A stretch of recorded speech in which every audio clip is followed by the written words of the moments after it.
This news program is proudly brought to you by Smart Start Breakfast Biscuits and Now Biscuits.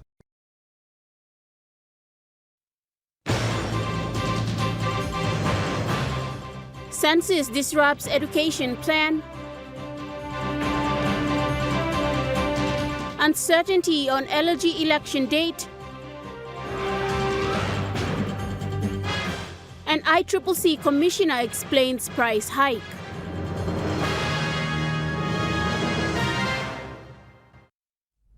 A very good evening. This is National EMTV News. I'm Tamar Agavi. Thank you for joining us. The department responsible for census has not been communicating with the Education Department of the plans to conduct census this year. Hence, this has affected the Education Department's plan set for this year. This was revealed by the Education Secretary Dr. Uke Combra in Mount Hagen recently. Dr. Combra has revealed that the Education Department calendar has been disrupted due to census, indicating that they were supposed to be informed of such event at the beginning of this year to make adjustments with their calendar. I'm sorry that we released a circular very late on the holidays. I know it's disrupted a lot of your programs for the schools and your own schedules. That is partly because the census people did not inform us of the dates of the census. That came out a bit late. So our calendar came out first and then this dates came out. We expected for the games, Papua New Guinea games in Southern Islands. So we thought that was going to be in third term. So we scheduled for 2 terms in term 3. So that those who can take part in the building games could go to mainly for that. But then the mainly games were cancelled and the census came on.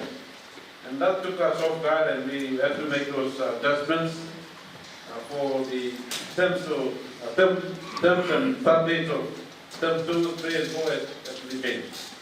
But still we maintain the 41 weeks. So therefore, if you can advise schools that they just have to adjust their program. If they were planning to conduct the term exams this week or next week, they just have to move it to next year's first week. They can take now term 2, term 1 holidays, term 2 holidays for study break and so. So it came out pretty late and I'm feeling uncomfortable, but Secretary Combra further added that nationwide about 20,000 teachers were engaged in the census conduct. I think about 17 or 20,000 teachers also take part in the census too, so we just have to support the national event. With reports of census running behind schedule, even in Mount Hagen, those engaged in the census have not been issued the tablets for census and they are still undergoing training. Census for Western Highlands will take place tomorrow, 25th of June, which means they only have 5 days to count each ad in its households. Sharon Engnui, National EMTV News, Mount Hagen. The 2024 census in West New Britain province was launched yesterday at the Hoskins Secondary School and organized by the Hoskins local level government.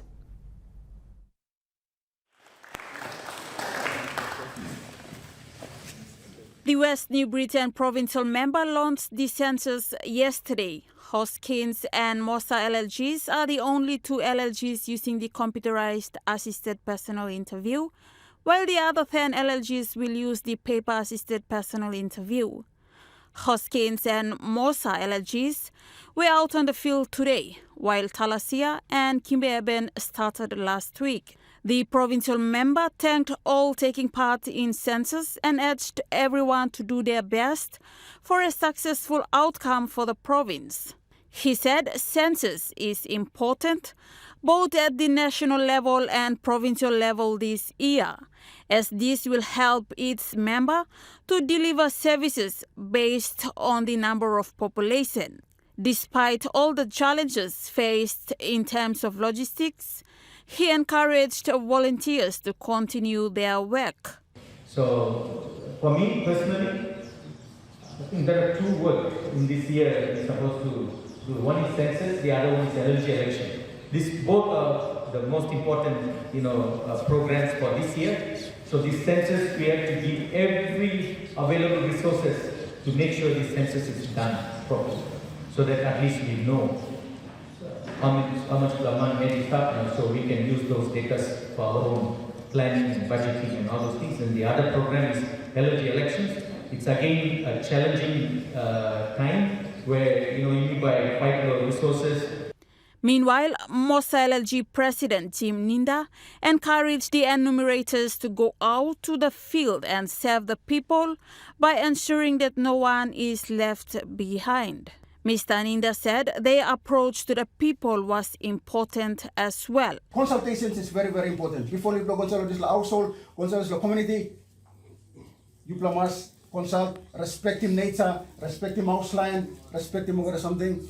When I'm stop, you're not supposed to make him long, they'll make him slow walking by. I'm not come up good. Do something, respect him walk, not respect him walk by God. Bad weather in Kandrian and Kasmata posing challenges for the census team. Also, it is causing huge challenges for the census operation in Kandrian Coastal and Kasmata LLGs. Estagane, National EMTV News. The PNG Electoral Commission has started a week-long national workshop today in Port Moresby in preparation for the upcoming local-level government election next month. All the activities that we need to achieve within a time. The national workshop gives key stakeholders, including the Department of Provincial and Local Level Government Affairs, to provide overview on the general preparations, which includes the roll update. The Electoral Commissioner Simon Sinai informed the media that they have brought in all election managers and acting election managers from other provinces to Port Moresby to conduct this workshop.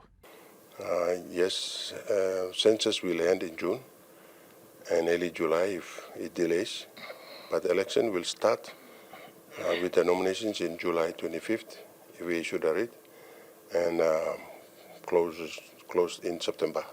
Mr. Sinai said they are also mindful on the latest development regarding the government's decision on the conduct of election. The NEC approved 100 million, and we are given the first batch to start preparing. So when an approval is given, it's a commitment by government. So we're working towards delivering the elections with confidence. Mr. Sinai stressed that two methods of election will be used in the upcoming LLG election. Fast track the counting, and so we deliver the by-elections under a time period of 5 days, and so we are now confident that that's the way forward, and I'm now instructing election managers on the ground to now manage elections, even if it's by-election or the LLG elections, to use the counting period of 5 days. And Commissioner Sinai emphasized that through this week-long workshop, they will plan and indicate how they will conduct the election using these two methods. Louis Mango, National EMTV News. With a slow start of the national census last week, the Electoral Commissioner has expressed uncertainty on the date of the LLG election, which is set on the 25th of July to issue the writs.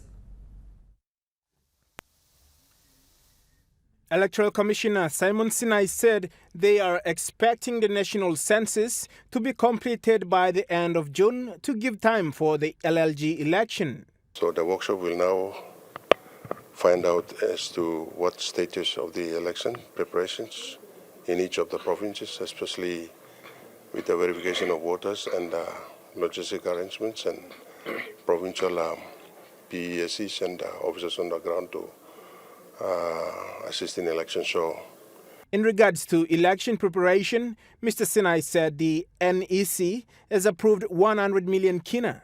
The method of election, one, voting to be done by the voters for LLGs, and another one is the LLG president voting done by the people. So Commissioner Sinai said with the positive result from the 2 by-election for Maprik and Soa district, he is confident the Electoral Commission teams will fast-track the counting of the upcoming LLG elections in 5 days. According to NEC, 12 provinces will go for elections to elect the president by the people, including the ward, and 7-8 provinces to elect the council wards. And the ward councillors who are elected will go and elect the presidents in the council chamber. Sinai appealed to everyone who will participate in the upcoming elections to understand and respect the election process.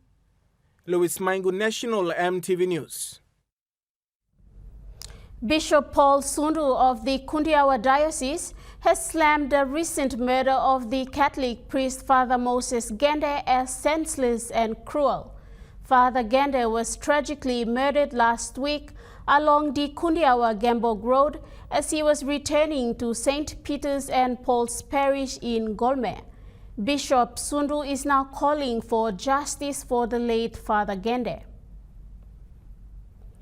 The Western Highlands Provincial Police Commander John Sagom has issued a stern warning to all drivers to not be under the influence of alcohol when driving around Mount Hagen City. This is following a fatal accident that happened 2 weeks ago near the Mount Hagen International School that claimed 3 lives. In the wake of tragic accident that claimed the lives of 3 individuals due to drink driving in the city, the PPC Superintendent John Sagom has issued a stern warning to all drivers who choose to drink and drive in the city. My call now to the general public here in Mount Hagen and Western Islands: never ever get on the steering wheels when you are under the influence of liquor. He is now proposing that the Motor Traffic Act and regulation, which used to be the legislation that gives ultimate legal teeth to the police, be brought back to give traffic police and highway patrol the power to fight these road offences. We used to have this Motor Traffic Act and the traffic regulation, which is the legal teeth whereby traffic police used to use this legislation to monitor traffic infringement. But for now, these laws have been taken away from us. And now we have this Road Traffic Authority. So I would also appeal to authorities to now seriously look at bringing back the Motor Traffic Regulation and the Motor Traffic Act. He is now appealing to the general public to report immediately and make a report to police upon noticing drunken drivers while traveling in and out of the city. To our general public that if you see a driver drinking, if it's a public motor vehicle, report it immediately to the police. Never allow drunk drivers to drive the vehicle with, just imagine, 25 passengers. As soon as you see a driver drinking, or the bus crew, or we call them the bus crews, they should not be allowed to drink as well. So that will also help the community. Provincial Police Commander remains committed to ensuring that such tragedies are prevented in the future. Edward Luke, National EMTV News, Mount Hagen. National EMTV News continues after the break. Stay with us.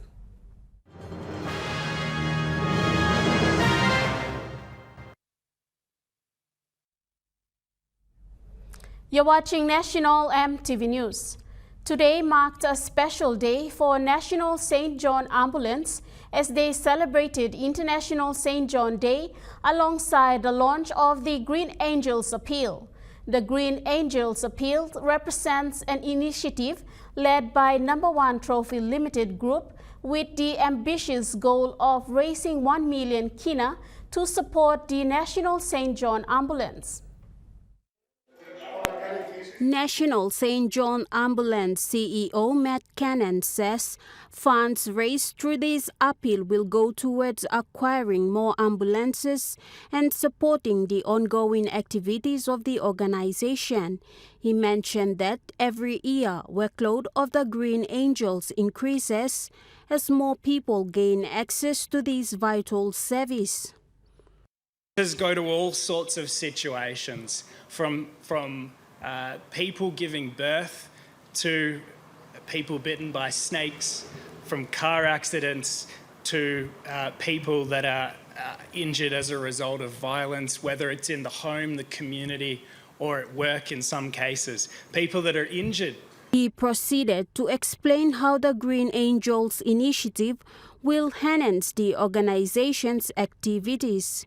Is a generous effort of the number one Trophy Limited Group, and particularly Jim and Yoli, who've stepped forward to see the challenges we face and asked what they can do to help. This is an ambitious goal of raising $1 million kina this year. And that money will be used to help purchase ambulances to replace those that are coming towards their service period.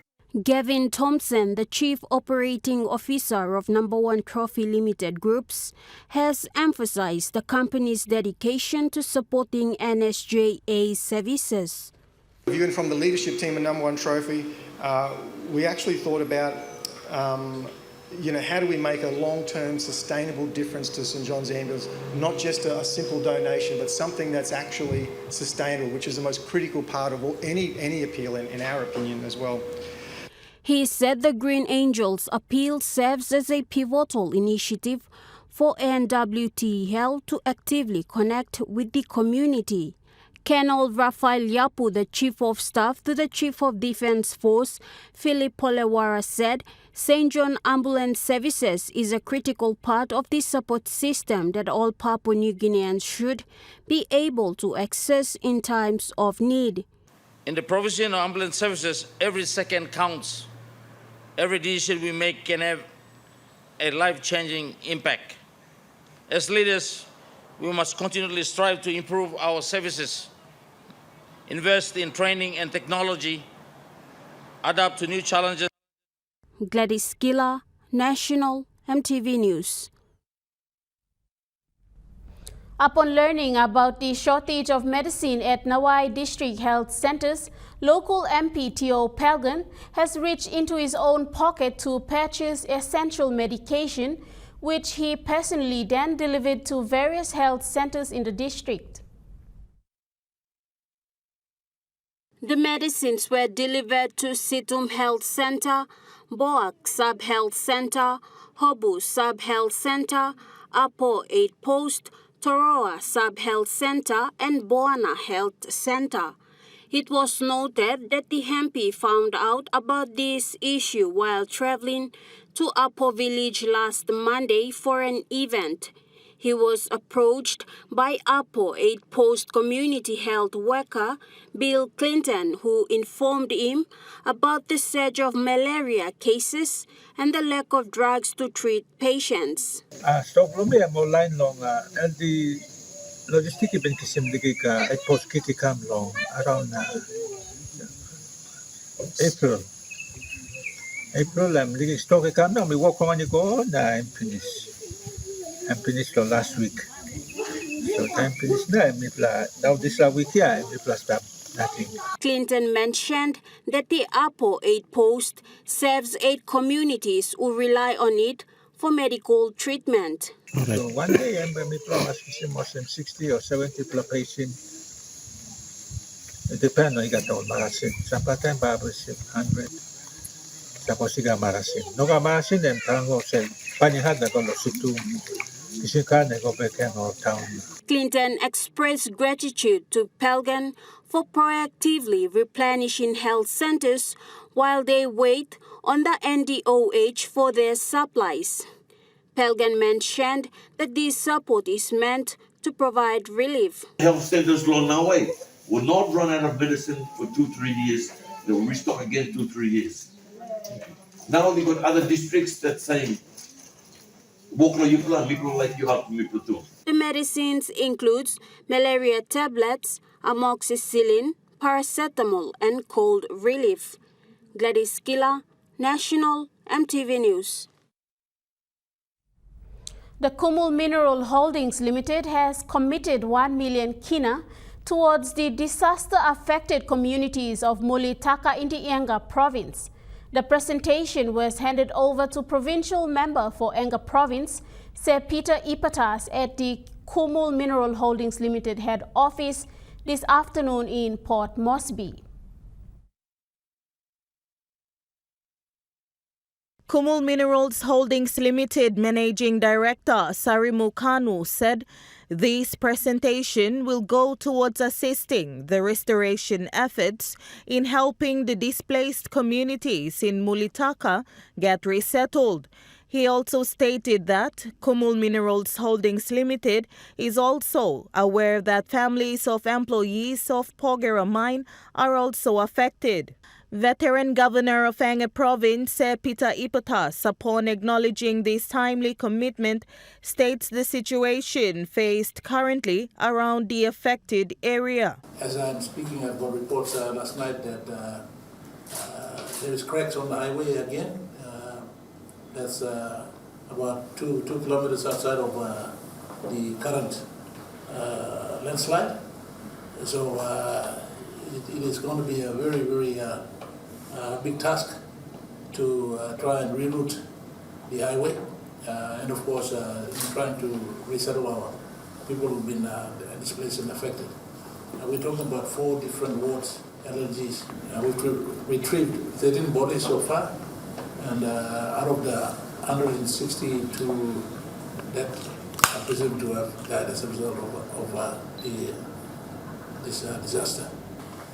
So this kind of support is appreciated very much, because it's going to be a long program for us to resettle the people. So let me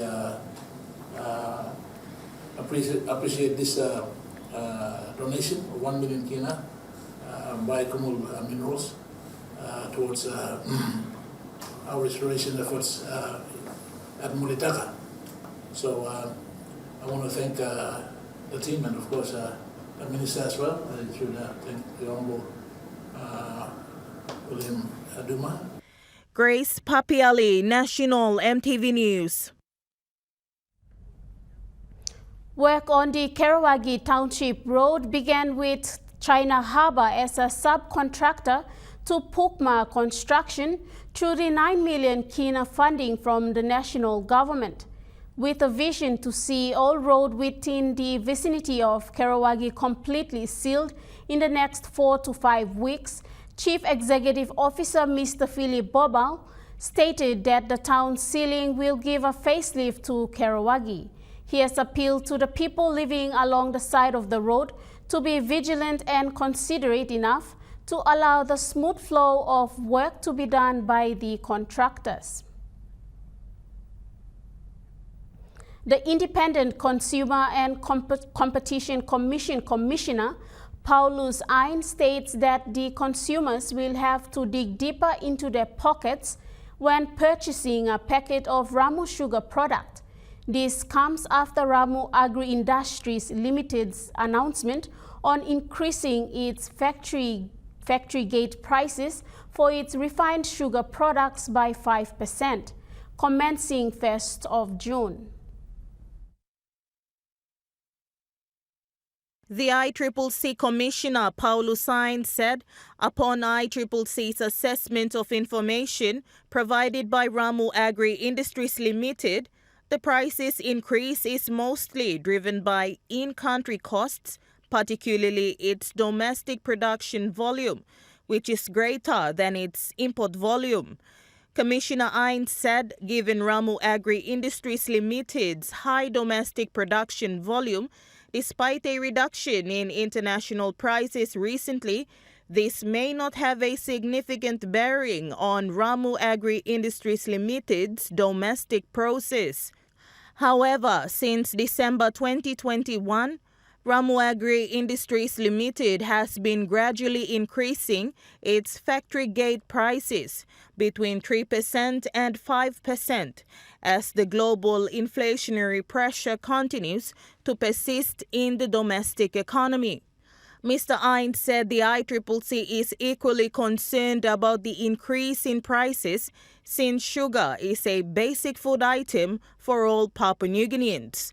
The ICCC, under its price monitoring role, monitors the prices of popular Ramu Mill white sugar 1 kg packs at the factory gate level and at the retail level against irrelevant international benchmark prices.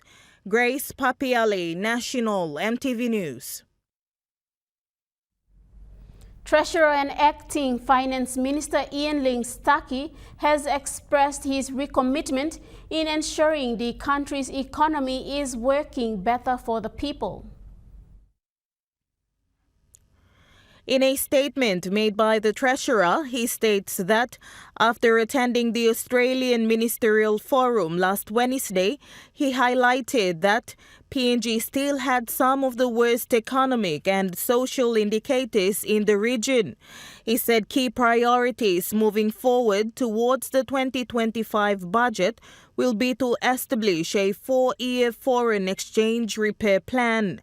Coordination will be developed with other economic ministries and other key international partners and redouble the government's focus on creating more and better jobs. Work will be on shifting the approach in dealing with cost of living pressures facing families as the need arises. Mr. Ling-Starkey also said work to improve transparency on budget operations will be also.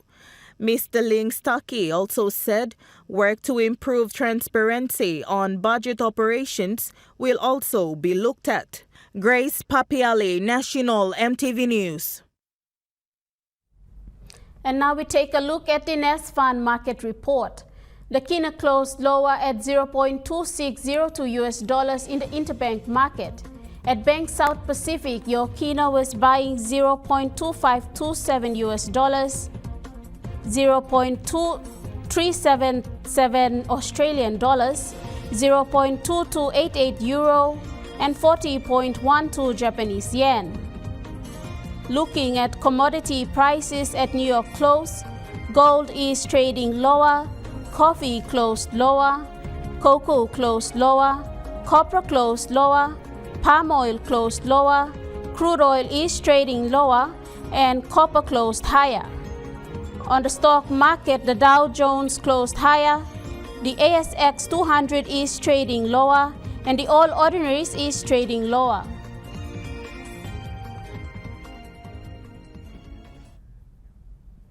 National EMTV News continues after the break. Stay with us.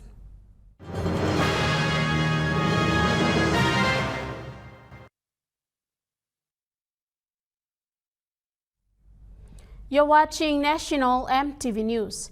Daytech Learning Centers in Lae held its 13th graduation in the Arcade Theatre at the Papua New Guinea University of Technology last Friday. Celebrations and joy filled the room as 117 students graduated with diploma and advanced diplomas in their respective courses. The students graduated with diplomas in project management and data analysis and business intelligence, and advanced professional diplomas in information technology, data analysis and data science, and information technology and business management. The keynote speaker, Papua New Guinea University of Technology's Vice Chancellor Dr. Ora Ranagi, inspired the graduates with his words on humility and service to others. This is part of the reason for education. You have a brain and you can use your thinking power to work out what is best for you and do something that will add value to your life. Because when you see the result of your work, when you beginning to serve somebody, whether it is in the training that you were given, whether it is outside of the training that you were given, when you are serving somebody and seeing the result of your service, impacting the life of somebody, impacting the life of society, you will begin to realize the value that is in yourself and be satisfied with yourself and continue to add value into your life. ANZ Regional Manager Ms. Yvonne Nessel shared similar sentiments, urging students to prioritize self-discipline. So one of the first things usually we talk about is self-discipline. So when you're a student and you're still living under your parents' roof, you are in charge of your own discipline, but I think a lot of the effort comes from the people that think your parents or whoever it is that you know that sponsor you. But as you go into the workforce, self-discipline is key because all of that is in your hands now. With the papers in hand, the graduates are ready to take on the new challenges and opportunities. Lancy Dixon, National EMTV News. 18 students from the Balob Teachers College in Nawai District have received financial support of 45,000 kina from the Nawai District Development Authority to cover their school fees. The presentation was made possible through the district CEO Boots Botike.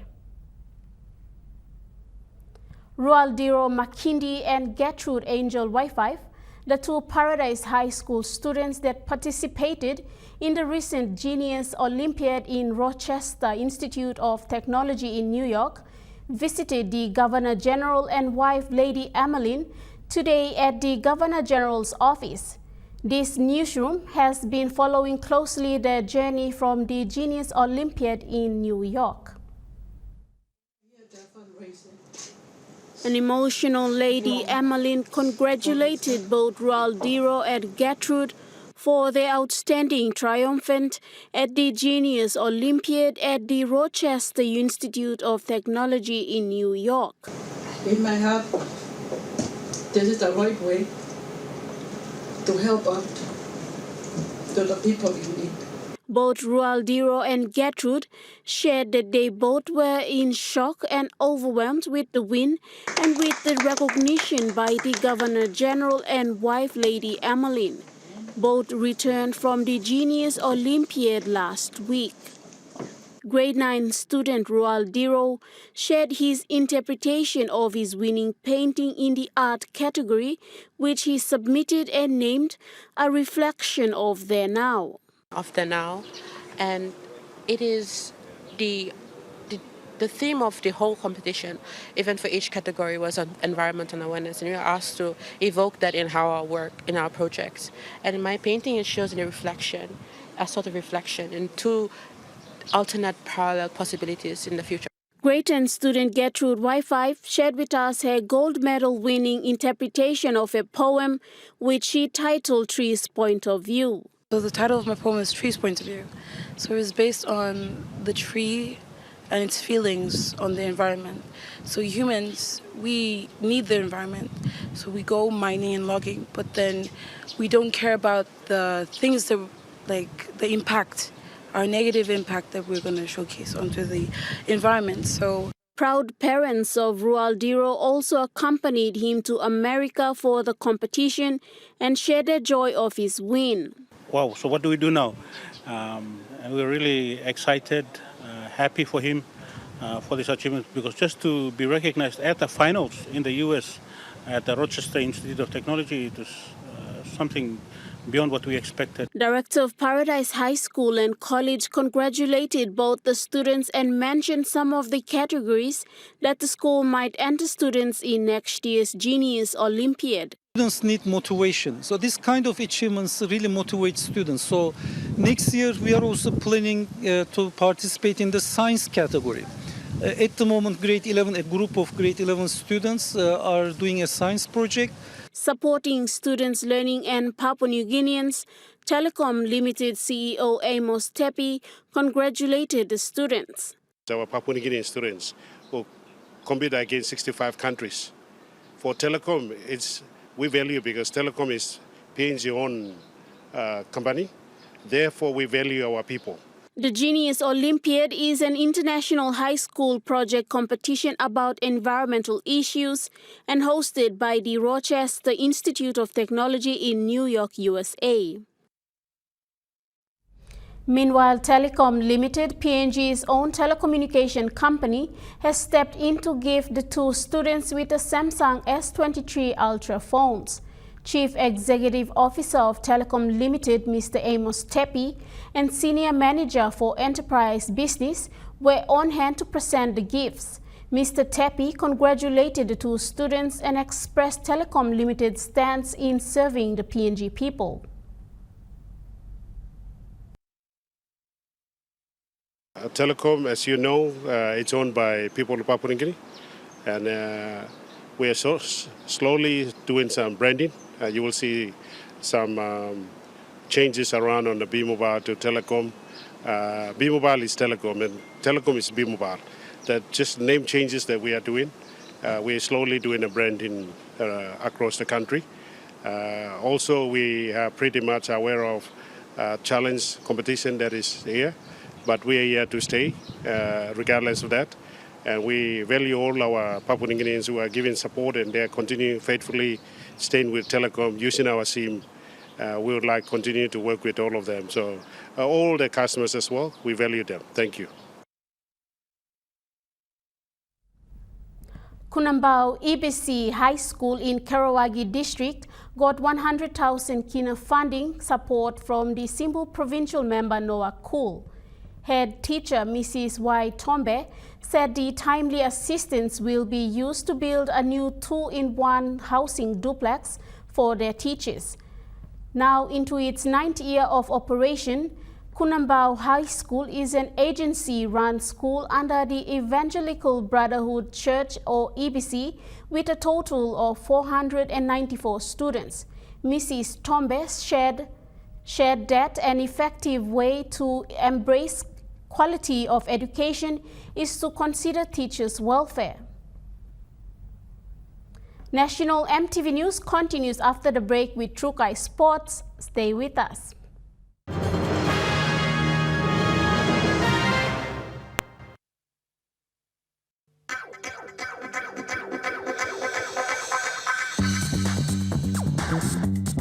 Trukai Sports.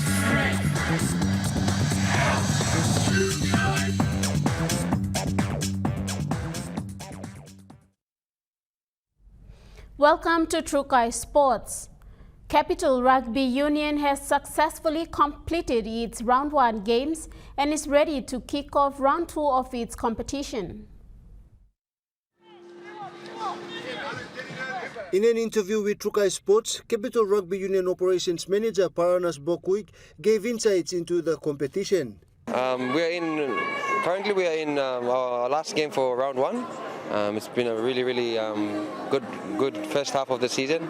We're working towards the final part of the season and everything's really kicking in. The competition is getting really tough as it goes, but hopefully we hit that finals run with a lot more competitiveness. There's 10 clubs, we have 10 clubs, 5 divisions. All the clubs filling all those divisions, and it's a really big striving competition. So there's 2 senior divisions, that's Premier and A grade, and then there's 2 juniors, which is under 23 and under 20s, and then there's a women's division. He said the competition is running well with teams battling hard in their respective divisions. We have 9 more games before our finals run. It's really pretty tight throughout all the grades, all the divisions going up. A lot of teams are fighting for the top four spaces, and every week in, week out, games are really tough here. Gets really competitive, crowd gets into it. Good atmosphere here. Bokuik further emphasized on the leading teams. Harleys and Brothers, they've really gapped everyone. They have a really good system in their clubs and their coaching, and it's really paying dividends on the field. I guess they're setting the standard where all the clubs really want to get to. It's really good that with the form that they're in and the style of rugby they're playing. Jonathan Sibona, Trukai Sports. The Queensland Cup Round 15 is dimmed with excitement as teams clash head-on. With Sunday's matches of the round completed, this is the Queensland Rugby League Cup's latest standings. Devils leading the charge with an impressive 179 points. Pride close behind, showing strength with 164 points. WM Seagulls making waves at 66 points. Bears soaring high with 95 points. Dolphins holding steady at 54 points. Falcons cutting through competition with 41 points. Capras battling hard at -6 points. Cutters roaring at -23 points. Blackhawks tracking at -46 points. Tigers soaring with -34 points. SP Hunters showing promise at 7 points. Seagulls challenging the status quo at -23 points. Magpies facing turbulence at -74 points. Clydesdale sparrowing at -196 points. And Jets downplaying at -204 points. With each game a battle of wheels and strategies, the season unfolds with intense rivalries and surprising upsets. Stay tuned as these teams vie for Queensland Cup glory, with every match bringing them closer to their ultimate goal. Claire Mauta, Trukai Sports. Oceania Football Confederation Nations Cup in Suva, Fiji, have finished its qualification round of its Group B matches on Saturday, with PNG couples, despite winning to Tahiti and Samoa, did not qualify for the semi-finals. PNG couples finished third behind Tahiti and Fiji on top of the table. Port Moresby Soccer Association competition is heading into its week 9 of its competitions. Speaking to Trukai Sports over the weekend, Port Moresby Soccer Association competitions coordinator Peter Matthew said there are few more games in other divisions yet to complete before going into round 2. This week is the week 8 of our competition from the Premier Division, Women's Premier Division 1 and Division 2. While for the Division 3 and Under 19, I got exactly 4 more weekends before I went down the round 1 games, and we go for a short break or something, and then we come back and resume our second round for this season. Matthew Feather said the competition is in its highest peak, with teams fighting for a spot. For this season, I think quite a lot of improvement has come from each club, especially during game times. The results of the games, the telling factors, where most of the games are now being drawn, and where from last season, teams that has been heavily beaten are improving this season. He said women teams are also doing well in the division. I think the 2 old dogs are still making their mark in the women's competition. That's University Soccer Club and Munkas FC. These are the 2 giant killers of women's division in PMSA. Apart from those 2 teams, we've got teams like Finance, who have come on board this season in the Premier Division. We're giving them a very good challenge. Jonathan Sibona, Trukai Sports. Trukai Sports continues after the break with more sporting updates. Stay with us. Trukai Sports.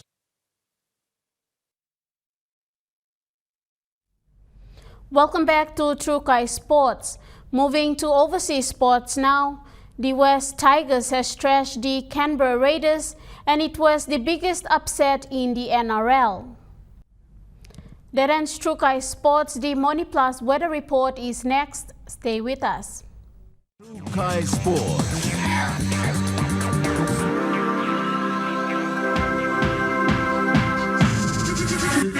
Trukai Sports.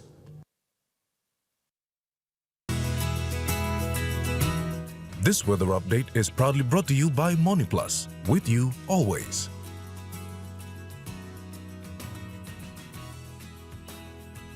We now take a look at the weather report for the next 24 hours. In the southern region, Port Moresby City partly cloudy with possible few afternoon showers. Popondetta mostly fine to partly cloudy, then chances of few afternoon showers. Momase region, Lace City mostly fine. Vanimo mostly cloudy with rain showers and possible thunderstorm.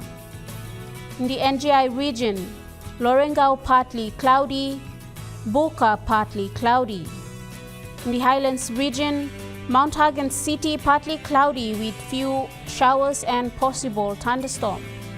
Mendi, Tari and Wabek cloudy with showers and possible thunderstorm.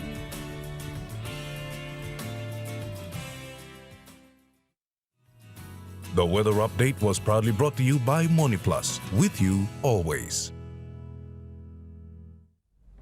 And that wraps up the news, sports and weather for Monday, the 24th of June 2024. From all of us here, pleasant viewing. Good night.